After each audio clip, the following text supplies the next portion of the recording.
La era de los tanques. Capítulo 1. Hierro. Hierro por todas partes. 19 de noviembre de 1917, en los alrededores de la ciudad francesa de Cambrai. En el más absoluto de los secretos, el ejército británico ha conseguido reunir aquí una escuadra de 378 tanques. La primera gran batalla de la historia de los blindados está a punto de comenzar. Una cuestión nos inquietaba por encima de todo. ¿Sospecharán algo los alemanes? 48 horas antes habían capturado a 3 de los nuestros. ¿Habrían descubierto nuestro secreto? El teniente Basil Enríquez comanda un escuadrón. Su misión consiste en guiar a pie a los tanques a la guerra. Está previsto que a la mañana siguiente, este escuadrón y los demás tanques británicos abran una brecha en la línea del frente alemán para asestar un golpe rápido y definitivo y terminar con la guerra.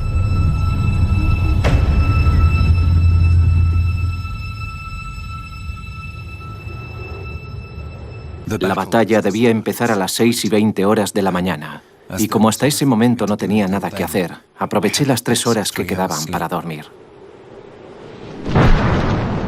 Me desperté a eso de las 5:15. Los alemanes nos bombardeaban. Y eso solo podía significar una cosa. Nos habían descubierto. De hecho, los alemanes lo habían descubierto en el último momento y abrieron fuego con todas sus armas y cañones sobre los tanques que se aproximaban. Pensé, Dios mío, hazme sentir tu presencia. Haz que sea fuerte y valiente. Los tanques me siguieron y allá fuimos, hacia el corazón de la tormenta. De un lado están esos monstruos de acero, los tanques ingleses. Del otro, la poderosa artillería alemana. ¿Quién conseguirá imponerse aquí, en las llanuras de Cambrai, en pleno corazón de esta batalla? ¿La armadura o el arma? La idea del tanque se venía planteando desde hacía siglos. Porque, ¿qué soldado no había deseado poder desplazarse perfectamente protegido y al mismo tiempo disponer de algún arma útil, de una cierta capacidad de fuego? Durante siglos, la competición entre armas y armaduras había sido dominada por los cañones. En todo el mundo, los ingenieros se afanaban en hacerlos más grandes y más mortíferos.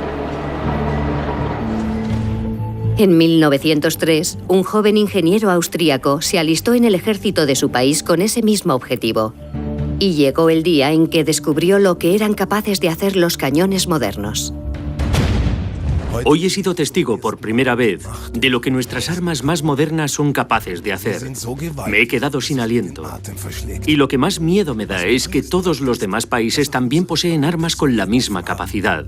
Y los soldados no tienen forma alguna de protegerse.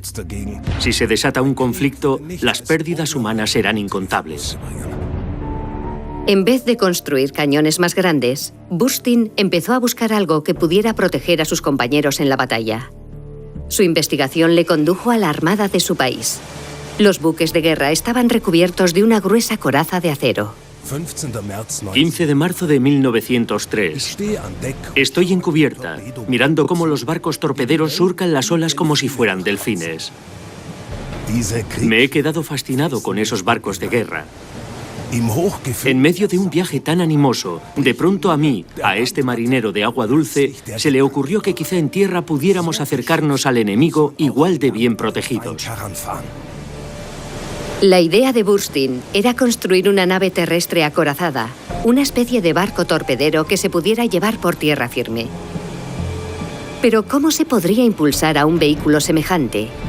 En la mar, los torpederos eran propulsados por gigantescos motores de vapor, demasiado voluminosos para su uso en tierra. En su lugar, Burstin optó por una alternativa mucho más reducida, el motor de combustión interna. Los automóviles impulsados por ese tipo de motor llevaban ya una década rodando, pero todavía no se habían extendido. Para aprender más sobre el nuevo motor, en 1905, Burstin visitó el Auto Show de Viena. Estoy emocionado con lo que he visto. Ahí estaba, en el stand de Daimler, un coche acorazado. Ese es mi barco torpedero terrestre. Pero entonces me di cuenta de otro problema. Como cualquier otro automóvil, se desplaza sobre 4 finas ruedas. Como el resto de los automóviles, estos nuevos vehículos acorazados tenían que moverse sobre caminos pavimentados o correr el riesgo de quedar atrapados en la tierra. Burstyn decidió que necesitaba una alternativa a la rueda. Imagino algo así como una cadena de planchas metálicas, unidas por articulaciones, y que forme un bucle alrededor de las ruedas. Eso apoyará sobre más puntos el peso del vehículo, especialmente si pongo más de 2 ruedas en cada lado. Bautizaré a mi diseño con el nombre de Motorgeschoss. Como arma principal, le pondré una torreta giratoria, como las que he visto en los barcos de guerra. Eso permitirá que mi Motorgeschoss pueda dirigirse en una dirección y disparar hacia otra. Lo acorazaré con gruesas planchas de acero. Y para que sea capaz de superar cráteres y trincheras, le diseñaré unos brazos extensibles en el frente y la trasera. Günther Burstyn empleó 8 años en perfeccionar su diseño y lo presentó ante el Ministerio de Guerra austríaco en 1911. Mi diseño ha sido rechazado. Nadie me escucha, por mucho que les alerte de los graves peligros en una guerra futura. He decidido llevar mi invención a Alemania. Seguro que allí son gente de mente más abierta y apreciarán mi Motorgeschoss. En realidad, al mismo tiempo, en distintos países ya se estaban desarrollando ideas parecidas. Pero el problema era que en aquel momento los militares no veían la necesidad de un arma de ese tipo. En Berlín también me lo han rechazado. Y yo no dispongo de los medios para construir el Motorgeschoss por mi cuenta. Así que tendré que abandonar mis planos y guardarlos en el último cajón de mi mesa.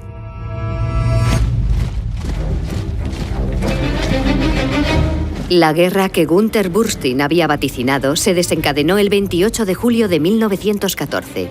También él fue movilizado.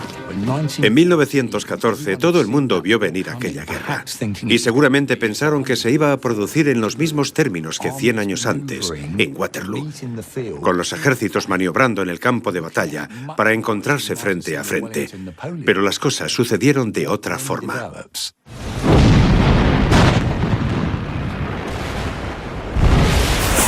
$4 millones de soldados convergieron en los campos de batalla de Europa en 1914.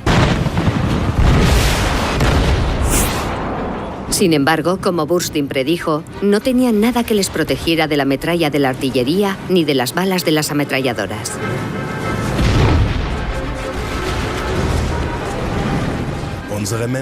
Nuestros hombres mueren incluso antes de haberse acercado al enemigo.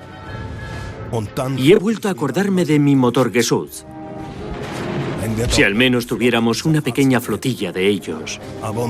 Pero nos llevaría 1 año y medio construirlos. Y para entonces, sostenía mi comandante, habremos vuelto a casa victoriosos.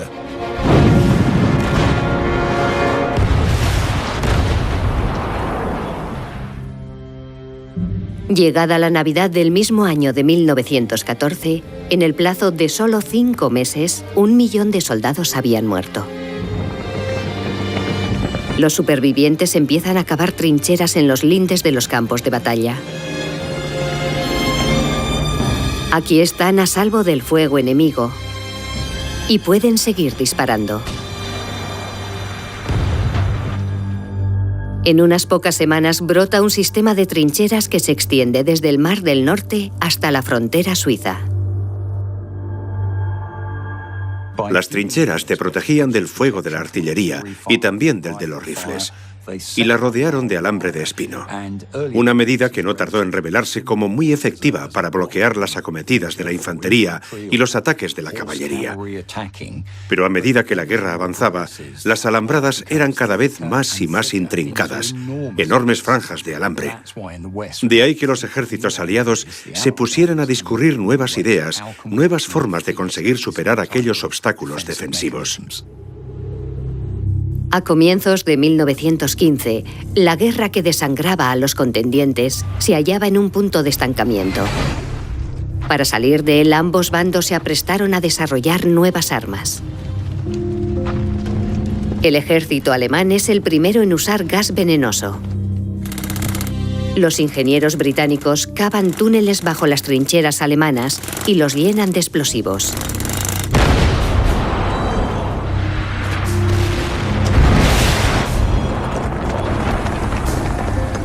Y un oficial francés retoma la idea de Günther Burstin de un vehículo de combate acorazado, el tanque. Jean-Baptiste Eugène Estienne manda la mejor unidad de artillería de Francia. Sus cañones son muy efectivos, pero solo a corta distancia.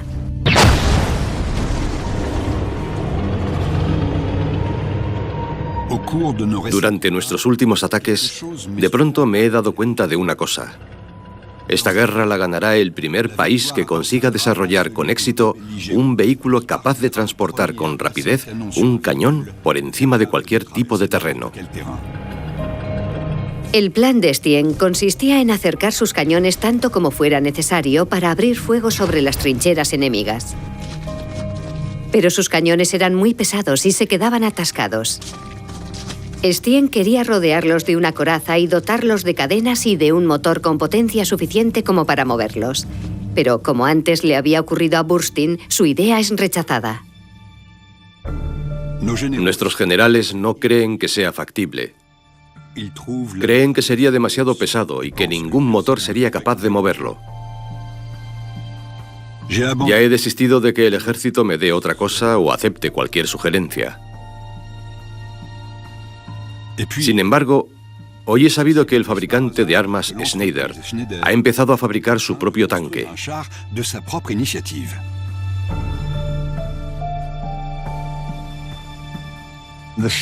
De hecho, el tanque de Schneider fue promovido inicialmente por uno de sus trabajadores, un ingeniero de la firma a quien un amigo militar le había relatado cómo se habían desarrollado las primeras batallas y conocía que en Schneider estaban desarrollando unos vehículos con orugas para ayudar a remolcar las piezas de artillería. Eso dio un gran impulso a la idea de construir un tanque. Por fin han aprobado mi traslado a Schneider.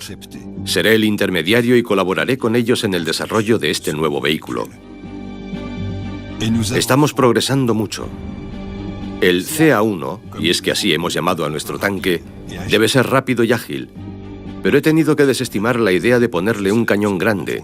Sería demasiado pesado. Tendrá que llevar un arma mucho más pequeña. Estienne cambia el objetivo del tanque. Ahora su misión será abrirse camino a través de los intrincados obstáculos de alambre de espino. Presenta el diseño a sus superiores y el ejército francés le encarga la construcción de 400 unidades.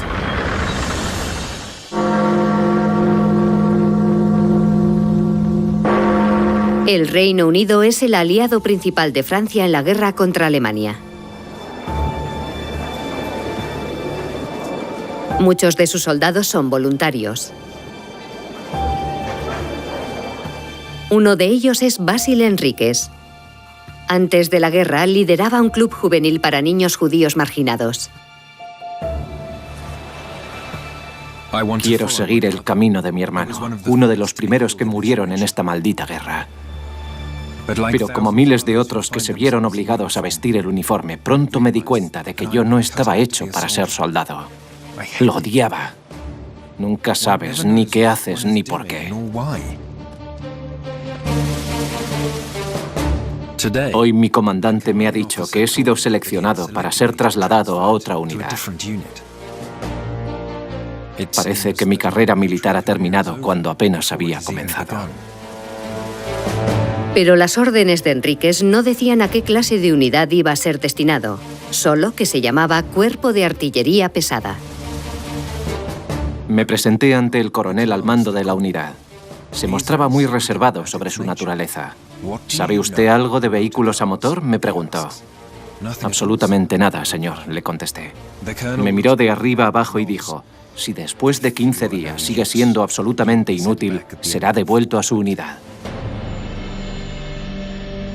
Desde principios de 1915, los ingenieros británicos habían trabajado en secreto en el desarrollo de un vehículo oruga con el que abrirse camino a través de las trincheras alemanas. Pero a diferencia del diseño francés, no lo habían concebido para atravesar las alambradas de espinos, sino para aplastarlas.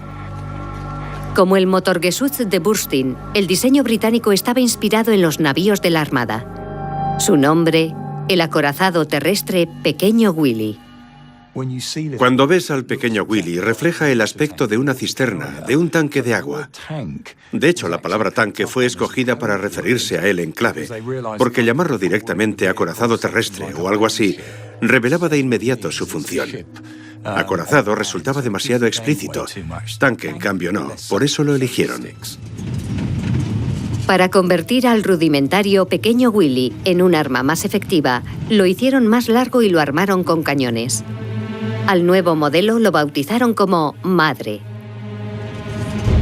El 15 de mayo de 1916, a Enríquez y al resto de sus compañeros del Cuerpo de Artillería Pesada les despierta un ruido de motores en el exterior de sus cuarteles. Madre acaba de llegar y tienen que empezar a entrenarse con ella. Ningún hijo primogénito ha sido recibido jamás con tanto entusiasmo como con el que nosotros acogimos a Madre.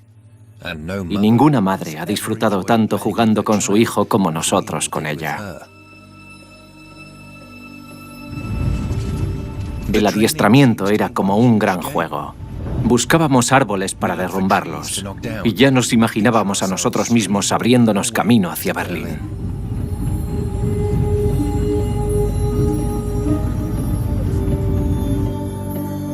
Trabajando con los tanques, Enríquez por fin descubre una ocupación militar que le entretiene y en la que además es bueno.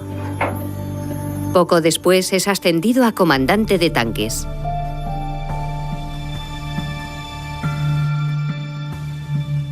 Somos 8 hombres en mi tripulación. Yo mismo, el conductor, 4 artilleros encargados de las armas y 2 más para cambiar las marchas. Su objetivo es alcanzar las trincheras alemanas y, lo que es más importante, destruirlas.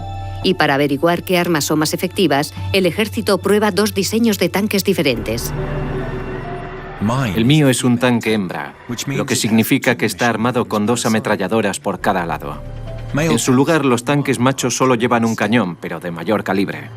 Nuestro tanque puede alcanzar una velocidad de 8 km por hora, un poco más rápido que la marcha a pie de un soldado.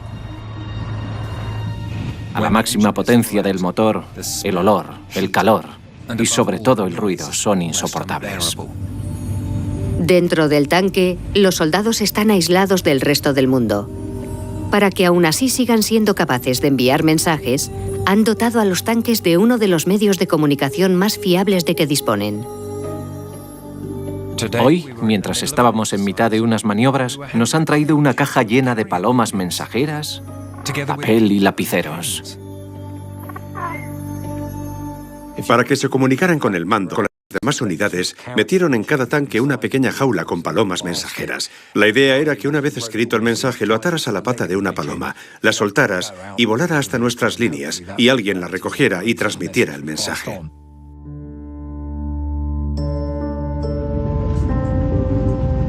En junio de 1916, el comandante de tanques francés, Estienne, visita el Cuerpo de Artillería Pesada. Ha venido a ver los tanques británicos y encuentra el modo de que Inglaterra y Francia colaboren en su desarrollo.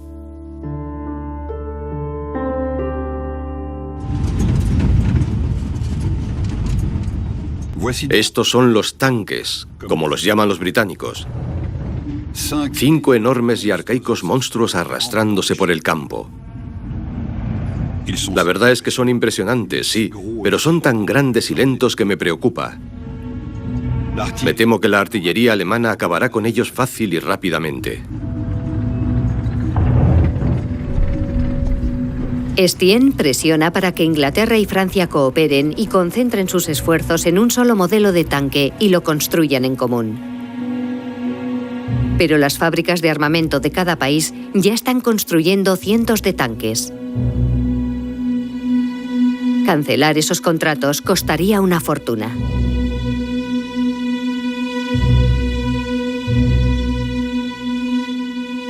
Construir tanques en la Primera Guerra Mundial constituye un problema por un montón de razones. Una de ellas es que para cuando dieron con el diseño definitivo de los tanques, la guerra hacía tiempo que había terminado. La mayoría de los fabricantes que podrían construir ese tipo de vehículos había trasladado su capacidad productiva a otras áreas, como los tractores, los motores de vapor. No habrá ningún programa común de construcción de tanques.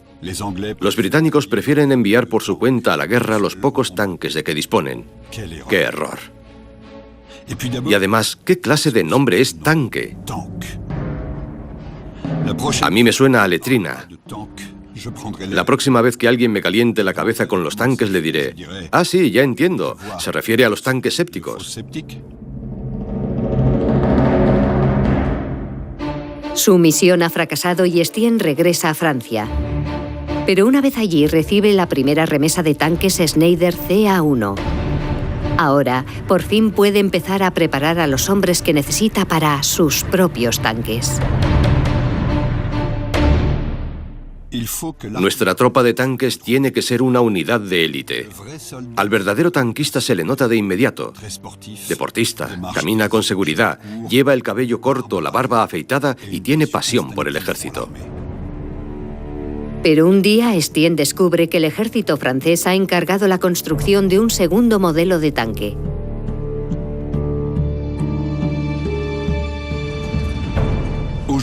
Hoy he visto ese Saint-Chamond por primera vez. 6 milímetros de blindaje. Lo he puesto a prueba con mi propia pistola y la bala lo ha atravesado. Hasta los papeles de mi mesa ofrecerían mejor protección. Y eso no es lo peor. El Saint-Chamond ha sido construido de acuerdo al antiguo plan de Estienne de crear una versión móvil del cañón francés de 75 milímetros. Sin embargo, como el propio Estienne ya había descubierto, un arma tan grande ocupaba demasiado espacio en el frontal del tanque. En consecuencia, el Saint-Chamond se elevaba 2,5 metros sobre sus orugas en la parte delantera, lo que lo incapacitaba para cruzar las trincheras. Pero a pesar de eso, el ejército francés ordenó la construcción de 400 de ellos, además de los 400 Schneider que ya estaban en producción.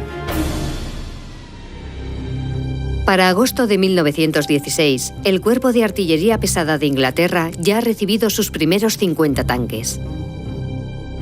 Basil Enríquez y los demás tripulantes reciben la orden de trasladarse al frente. Les dije a mis hombres que nuestro tanque cruzaría de costa a costa. Los tanquistas somos gente muy orgullosa y rivalizamos con las tripulaciones de otros tanques. Esta sana competitividad nos guiará a través de Francia. Los tanques son transportados al frente en secreto.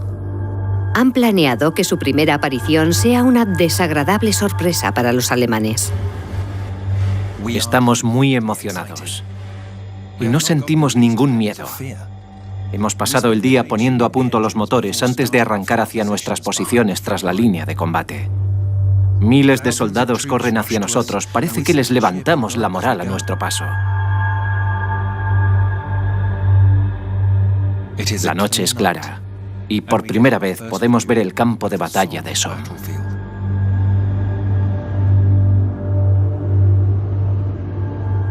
Después de 2 años de devastadora guerra, los británicos quieren que se decida ya y aquí, en Somme. Los 50 tanques tendrán que abrir brecha allanando el camino para que el resto del ejército penetre y avance sobre Alemania. 15 de septiembre de 1916, 6:10 de la mañana. Los tanques ponen rumbo al campo de batalla. De pronto, alguien golpea nuestro tanque. Es un mensajero del cuartel general. Se nos ha olvidado la comida para las palomas mensajeras. Con la luz del amanecer ya puedo vislumbrar a los alemanes en sus trincheras. El mío será el primer tanque de la historia en disparar sobre su enemigo. Indudablemente existe el factor miedo al ver a una enorme caja de metal en la que no puedes ver a los hombres que van dentro y que se acerca a ti imparable. Eso provoca el pánico en algunos hombres de la línea de combate alemana.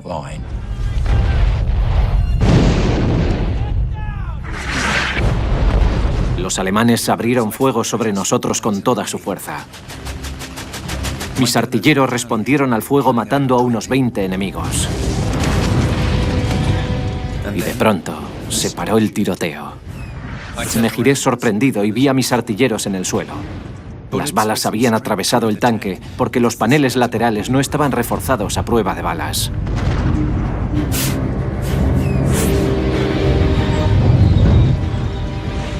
Un tiro impactó contra mi tapa y se me clavaron esquirlas en la cara y las piernas. Los ojos se me llenaron de sangre.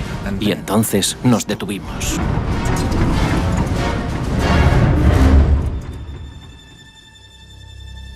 Pasadas las 8 de la mañana, tras 2 horas de combate, las palomas mensajeras empezaban a llegar con noticias al cuartel general británico. Atascados con problemas de motor a un lado del camino. Envíenos a un mecánico. Ahora estamos a salvo, pero no podemos movernos. Necesitamos una nueva oruga en un lado. El tanque se ha incendiado. Tengo un balazo en la rodilla y mi compañero está gravemente herido.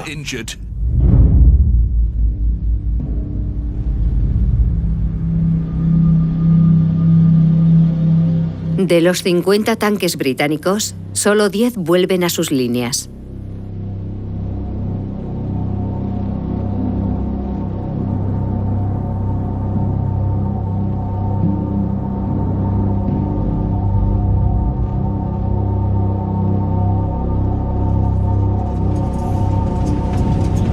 Uno de ellos es el tanque de Basile Enríquez. Él y sus 7 hombres, todos están gravemente heridos. La tensión nerviosa era horrible. El comandante de uno de los tanques se volvió loco y empezó a disparar a su motor para que fuera más rápido. Otro se voló la cabeza porque pensaba que había fallado. Otros 2, incluido yo mismo, sufrimos lo que supongo que era una crisis nerviosa. Si tan solo hubiésemos podido hacer un reconocimiento, si hubiéramos practicado alguna vez en un terreno que se pareciera a Somme, esta batalla podía haber sido una victoria maravillosa. Ahora, el secreto había quedado revelado. Los periódicos británicos recogieron el estreno de los tanques. Y a pesar de las bajas, lo presentaron como una extraordinaria victoria de los tanques británicos. Los tanques se convirtieron en una herramienta de propaganda inmediatamente después de su primera entrada en acción.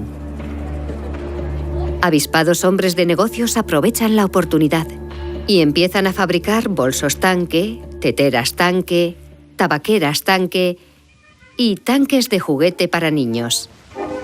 La fiebre del tanque se desata e incluso se convierte en la estrella de un ballet en Londres.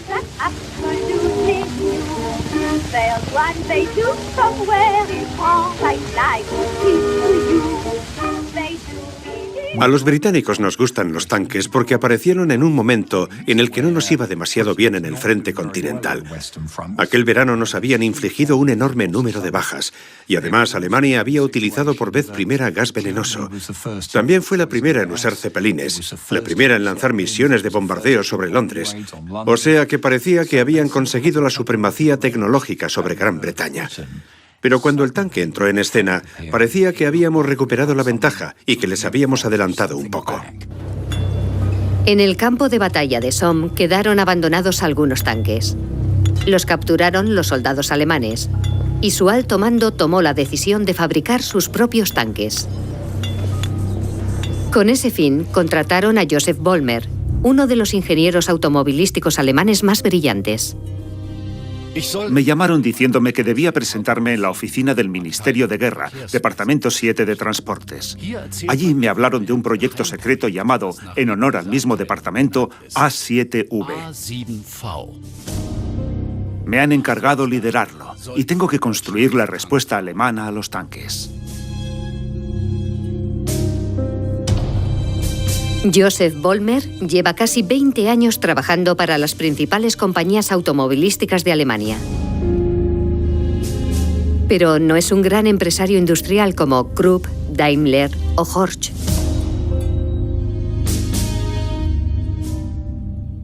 Los responsables de los principales fabricantes de automóviles, Audi, Opel, Daimler y Benz, todos me habían propuesto a mí, y yo acepté. Subrayé brevemente los recursos que un proyecto así necesitaría, y me prometieron que tendría todo lo que me hiciera falta. Solo después de dar el sí, Vollmer descubre por qué ha sido elegido por los mayores fabricantes automovilísticos alemanes. Todos creen que va a ser imposible alcanzar al programa de tanques británico.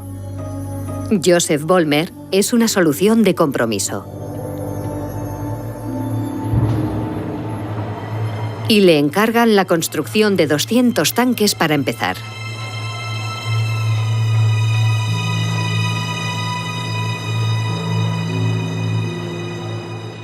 El A7V tenía que ser más rápido que los tanques británicos, mejor armado y más acorazado.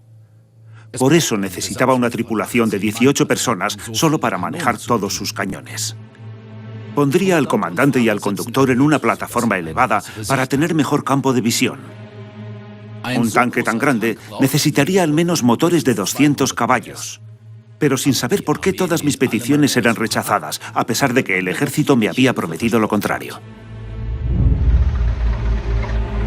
Pero Vollmer es un hombre muy pragmático y rebusca en la chatarra intentando encontrar las piezas que necesita para construir su prototipo de tanque. Pero la tarea es realmente difícil. Una de las razones es que la Marina Real Británica ha decretado el bloqueo marítimo contra Alemania.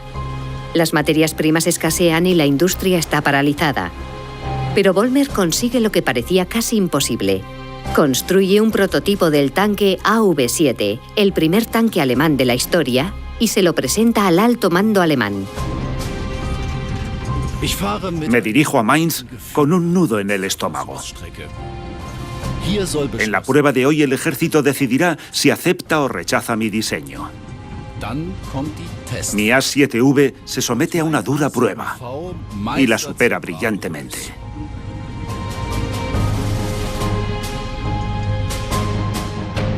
El general me felicita y me dice que van a construir el tanque. ¿Cuántos?, le pregunto. Y él me contesta, 10, porque no hay acero suficiente para construir más. Eso no será suficiente para ganar la guerra, le digo. Y él tan solo se encoge de hombros.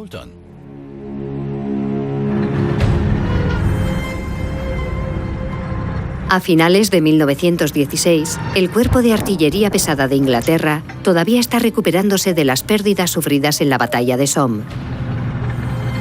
Para recuperarse, las fábricas de armamento inglesas no dejan de fabricar nuevos blindados. Puesto que los tanques no son ya un secreto, el Cuerpo de Artillería Pesada es renombrado como Cuerpo de Tanques. Se le asigna un nuevo cuartel general y un nuevo jefe. J.F.C. Fuller se ha labrado una reputación como uno de los mejores organizadores del ejército británico. El 16 de diciembre de 1916 llega al cuartel general del Cuerpo de Tanques. En el castillo hace un frío helador. Me he encontrado a nuestro comandante en jefe delante de una chimenea. Me ha dicho que esto demuestra lo difícil que nos resulta aunar esfuerzos. Aquí todo es tan nuevo que uno no sabe hacia dónde tirar. Esto es lo que quiero que haga. Instaure la disciplina y el espíritu de equipo entre nuestros hombres. Solo así conseguiremos ofrecer un espectáculo grandioso.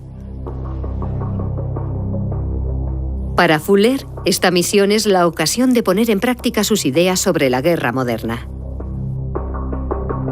Pero cuando pasa revista por primera vez a sus efectivos, se encuentra con un grupo de hombres indisciplinados. Cómo aborrezco el desorden y la anarquía. Y eso es exactamente lo que me he encontrado aquí. Estos hombres tienen que ser debidamente alojados, vestidos y alimentados. Hay que bañarlos, restregarlos y limpiarlos. Y solo entonces podré empezar a trabajar con ellos. Fuller ofreció a sus hombres lo que él había perseguido durante tanto tiempo. Un propósito claro para ellos mismos y para sus tanques. Pronto empezó a tratar a sus efectivos y a sus tanques como a sus propios hijos. El problema ahora es que fuera de nuestro cuerpo nadie comprende la naturaleza de los tanques ni su funcionamiento. Tengo un plan, pero antes de que lo tenga preparado, el alto mando me obliga a enviar mis tanques a batallas inútiles, separados en pequeños grupos y en terrenos poco favorables. Me he disculpado por ello ante mis hombres y les he prometido que sus días de gloria llegarán muy pronto. Pero entre tanto, solo les queda cumplir con su obligación. En la primavera de 1917, el comandante francés de tanques Estienne recibe la orden de preparar los tanques para su primera batalla.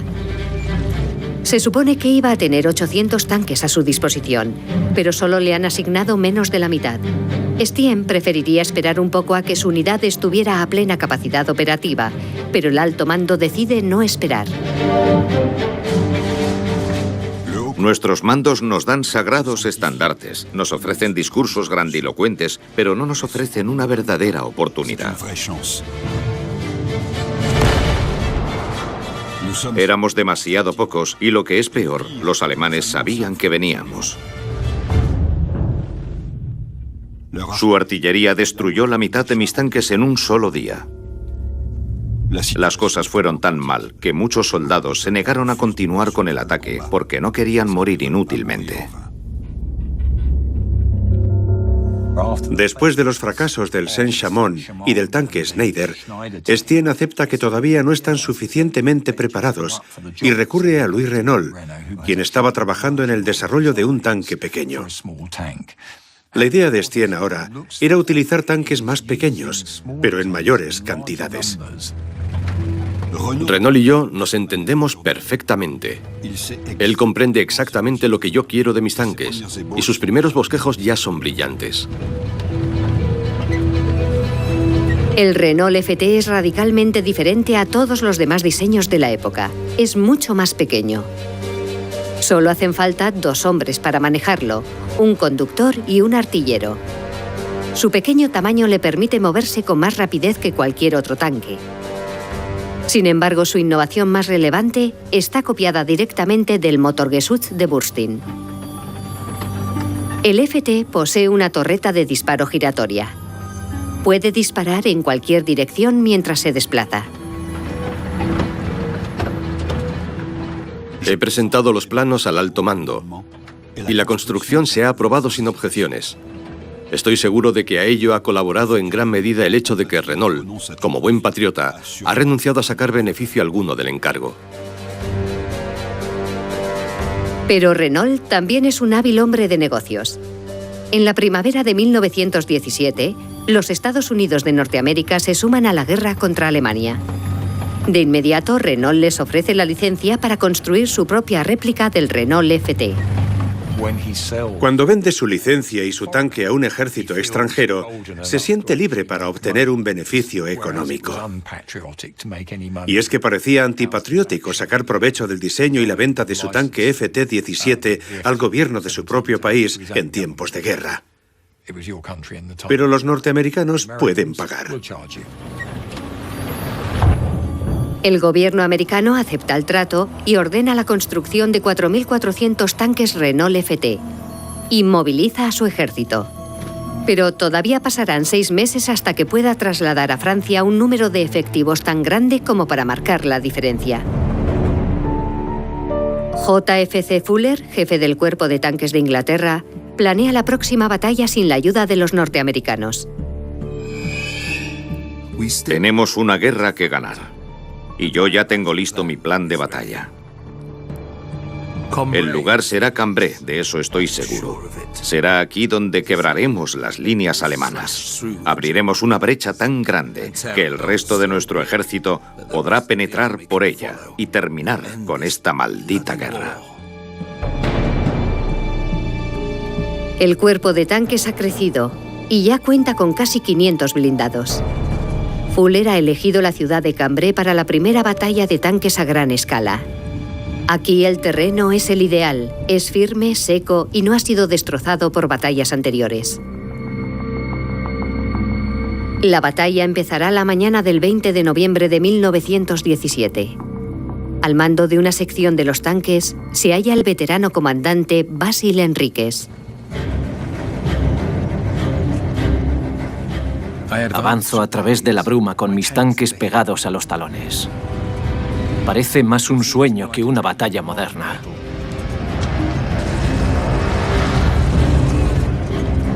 Los tanques británicos toman las primeras filas de trincheras alemanas y continúan avanzando.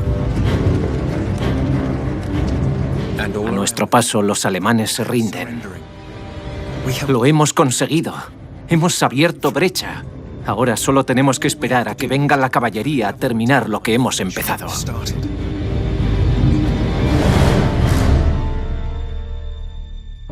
Cuando escucho que mis tanques han roto las líneas enemigas en Cambrai el 20 de noviembre, sé que desde ese mismo día se ha abierto una nueva era en la guerra, la era de los tanques. En el ataque de Cambrai ese primer día resulta un éxito tremendo. Abre una brecha de 10 kilómetros en la línea alemana del frente y los tanques siguen avanzando sin oposición. El problema es que los sistemas de comunicación todavía no son muy buenos y la caballería no recibe la noticia del éxito de los tanques hasta las 3 de la tarde de ese mismo día. Y siendo noviembre, empieza a oscurecer a las 4 de la tarde, así que la caballería no acude a transformar ese éxito en victoria. Los tanquistas británicos habían empezado a celebrar su victoria cuando el contraataque alemán los sorprende en campo abierto. Sin la ayuda de la caballería, con el combustible casi agotado, los tanques se convierten en presa fácil. 179 de ellos son destruidos por la artillería alemana. Y muchos otros son capturados y puestos al servicio del lado alemán. Al final, la batalla de Cambrai resulta un fracaso, pero los tanques han demostrado todo su potencial. De la misma manera que tras la batalla de Somme, la prensa británica proclama una victoria rotunda para los tanques, una victoria que nunca ocurrió. El gobierno británico decide entonces sacar provecho de la popularidad de los tanques e instala bancos tanque en las principales ciudades del país. Son tanques preparados para vender bonos de guerra. El dinero recogido servirá para financiar más tanques. El plan resulta un rotundo éxito.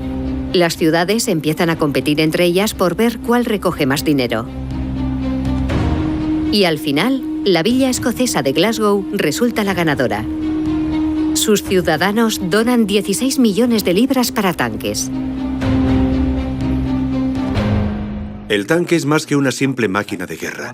En primer lugar, en 1918 es una poderosa arma de guerra, en el sentido de que puede infligir gran daño en el campo de batalla. Pero también es algo más. Es un símbolo de la supremacía tecnológica de los aliados occidentales. No hay que olvidar que Alemania pujaba por ganar la guerra hasta que los americanos irrumpieron en ella, inclinando la balanza.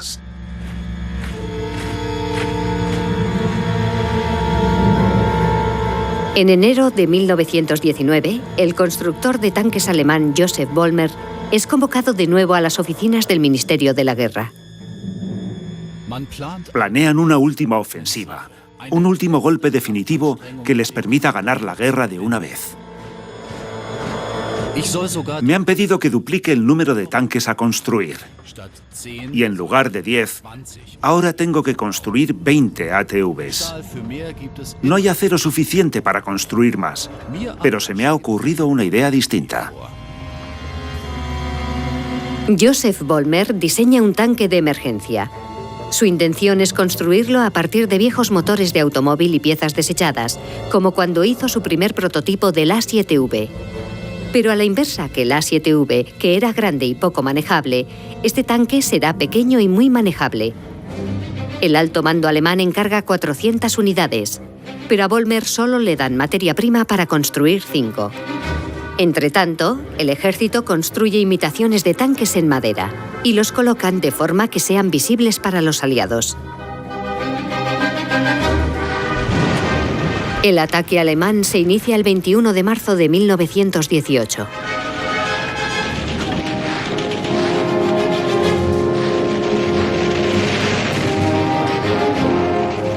De pronto se propaga el rumor de que los alemanes tienen tanques. En algunos sectores incluso hay soldados que afirman que los han visto acercarse. Algunos de los nuestros abandonan sus puestos y rompen las líneas. La infantería británica no puede ofrecer más resistencia que la alemana a un eventual ataque de tanques, ya sea imaginario o real.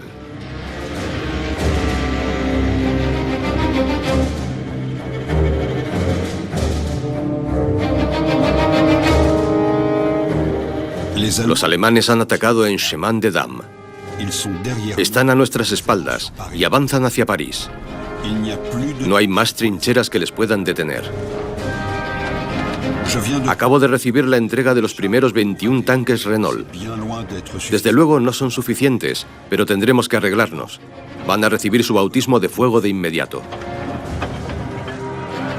Los tanques Renault Destien se encuentran con el despliegue alemán en un bosque a las afueras de París. Los alemanes avanzan en campo abierto. Mis Renault caen sobre ellos como una avalancha. Zigzagueando sobre el terreno, los envían a todos al infierno. Al final del día los hemos devuelto a sus posiciones iniciales. Para julio de 1918, el ataque alemán ha sido rechazado y casi todos sus tanques han sido destruidos. La última ofensiva alemana para ganar la guerra ha fracasado. Pero el ejército alemán aún no ha dicho su última palabra. Todavía controla la mayor parte de Bélgica, Luxemburgo y algunas zonas de Francia. En la costa inglesa, JFC Fuller planea la próxima batalla, un ataque que rompa las últimas líneas de defensa alemanas. Para ello, el cuerpo de tanques moviliza 580 blindados, y esta vez cuentan con 50.000 soldados británicos, franceses y norteamericanos que les seguirán, y el apoyo de los aviones y la artillería.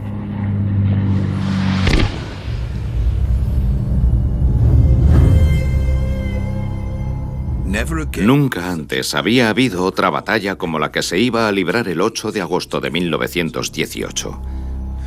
Esta vez la técnica de ataque de los tanques fue perfecta.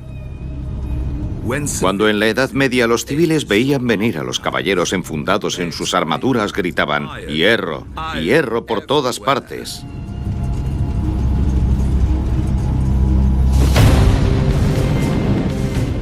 De la misma manera, ahora el hierro convertido en tanque estaba aplastando el espíritu de lucha de nuestros enemigos.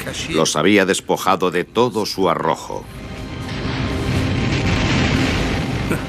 Porque, ¿qué podía hacer un soldado vestido con su casaca de lana contra otro acorazado con acero antibalas?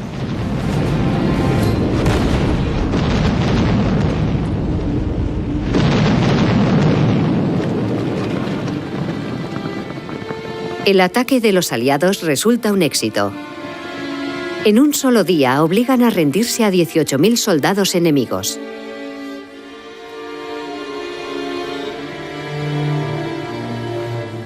En muchos relatos del final de 1918 se cuenta que la aparición del tanque tuvo un efecto devastador en la moral de las tropas alemanas. Y es que uno podía soportar más o menos estoicamente los morteros y los tiros de las ametralladoras y fusiles, pero cuando el tanque apareció, muchas veces fue la excusa perfecta.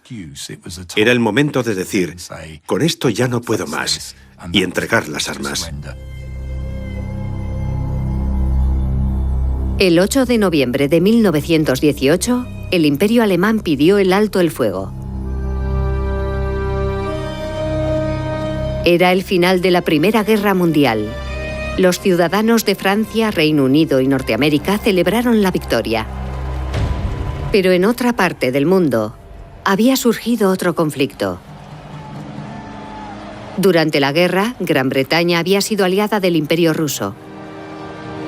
Pero los zares habían sido derrocados por la revolución y ahora el gobierno estaba en manos de los comunistas. El caos y la anarquía reinan en todo el país. Por entre los verdes brotes de la paz ha asomado la babosa roja del comunismo. Y desgraciadamente, los demás podemos correr el mismo destino. Los temores de Fuller no eran injustificados. En enero de 1919, en Glasgow, los habitantes toman las calles. Ahora que la guerra ha terminado, reclaman subida de salarios y la reducción de la jornada laboral. El secretario de Estado para Escocia dice que sería un error comparar la situación en Glasgow con una huelga general. Es la semilla de un nuevo levantamiento comunista y debe ser considerada y tratada como tal. A mis tanques les toca desempeñar un nuevo papel y no me cabe duda de que resultarán eficaces en su nuevo cometido. Después de que los tanques estuvieran allí recaudando dinero, volvieron a enviar más tanques a Glasgow, pero esta vez de servicio, por si fueran necesarios para reprimir a la población civil. Estos tanques salieron de la estación y atravesaron la ciudad en un desfile hasta el mercado, que se convirtió en el tancódromo, el lugar de acuartelamiento. Era una forma de amenazar a la población con sus consecuencias, un uso intimidatorio del tanque en un contexto civil. Delante de los tanques, los habitantes de Glasgow gritaban que ellos también los habían pagado. El arma milagrosa que había ganado la guerra se había convertido en una herramienta de opresión. Glasgow marca el primer enfrentamiento entre los civiles y los tanques, pero no será el último.